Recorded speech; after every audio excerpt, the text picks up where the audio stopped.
Hello बच्चों, welcome to Arian. इस video में बात करने जा रहे हैं हम लोग कंडीशन ऑफ रेजोनेंस की, और क्या ये वेरी करती हैं, कैसे ये वेरी करती हैं और कैसे ये वैल्यू को चेंज करती हैं पावर फैक्टर की और इंपेडेंस की। उसको भी चलो देख ही लेते हैं। बच्चों स्टार्ट करते हैं।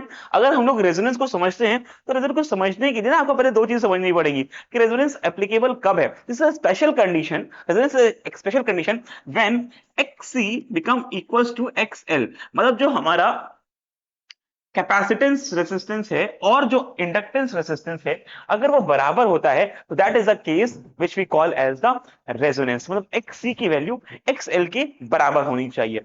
XC और XL बोलने का मतलब है बच्चों, हमारा जो इंडक्टिव रेसिस्टेंस है, हमारा जो इंडक्टिव रेसिस्टेंस है, that must be equals to the capacitive resistance. जो इंडक्टर का रेसिस्टेंस है, अगर वो कैपेसिटर के रेसिस्टेंस के बराबर हो गया तो हम लोग बोलेंगे that is the condition of the resonance. Now what you all know that XC और XL डिफाइन कैसे करे जाते हैं। तो XC is what is written as 1 upon omega C and XL is written as omega L। अगर यहां से अगर मैं ओमेगा निकालना चाहूं तो यू ऑल कैन सी कि it is equals to 1 is equals to omega square into C into L। अगर यहां से मैं ओमेगा स्क्वायर निकालूंगा बच्चों, इट इज 1 अपॉन CL और omega would be 1 upon under root CL या फिर LC लिखा जा सकता है। That is the value of omega. लेकिन क्योंकि यार XC अगर XL के बराबर होगा तो क्या हमारे इंपेडेंस की वैल्यू में चेंज होगा, जरा ये भी देख लेते हैं। Now impedance is what we write as, impedance is what we write as Z is equals to under root R square plus XL minus XC का होल स्क्वायर। भाई अगर XL XC के बराबर हो गया, अगर XL XC के बराबर हो गया तो ये values XL minus XC this is going to be zero and zero का स्क्वायर इज अगेन जीरो। तो क्या Z हमारा बराबर हो गया R स्क्वायर के, can be written as Z is equals to R। Wow, isn't it amazing कि जो हमारा इंपेडेंस है, जो इंपेडेंस की वैल्यू है वो रेजिस्टेंस की वैल्यू के बराबर आ रही है। अच्छा एक बात और समझो कि अगर हम लोग इसे पावर फैक्टर निकालें तो पावर फैक्टर क्या पढ़ा था आप लोगों ने बच्चों?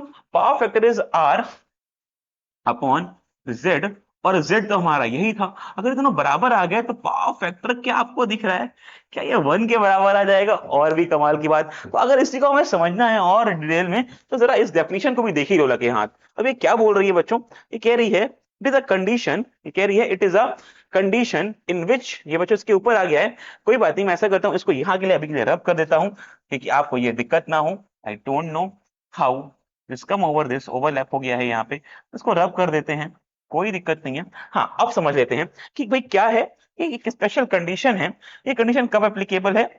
जब XL XC के बराबर होगा। और ये क्या बोलती है इसको पढ़ लेते हैं। With the condition in which the impedance of the series LCR is minimum, impedance is minimum. मतलब देखा आपने इंपेडेंस की वैल्यूज में, आप देखो XL XC के बराबर हो गया तो ये सीधा R के बराबर हो गई, and the current flowing through the circuit is maximum. तो हमारा इंपेडेंस है बच्चों, ये मिनिमम हो जाएगा, this value is going to be minimum, and जो हमारा करंट है आई है वो हो जाएगा मैक्सिमम।